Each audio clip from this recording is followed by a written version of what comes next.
السلام عليكم ورحمة الله وبركاته. معكم الحاج أبو عمر وقناة بشكل مع عمر. معلش أنا دقيقة واحدة بس كده.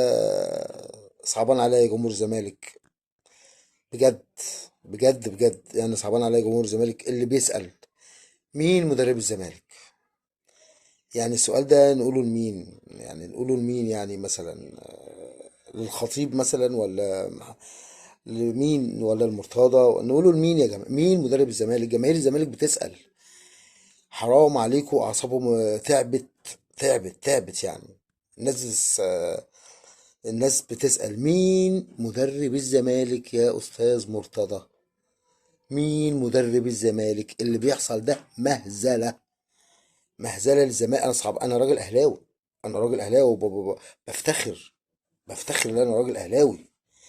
بس صعبان عليا فرقة الزمالك. صعبان عليا فرقة الزمالك. مين مدرب الزمالك؟ شفتوا منظر فيريرا قاعد عامل ازاي؟ يعني بجد. شفت يا غالة غندور؟ شفت يا جمال عبد الحميد فيريرا قاعد ازاي؟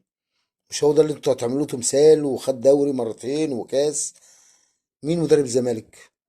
ارجو الاجابه على هذا السؤال.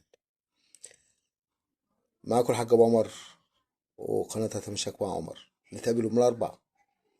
الحلو حلو، كبير كبير، كبير كبير. والسلام عليكم ورحمه الله.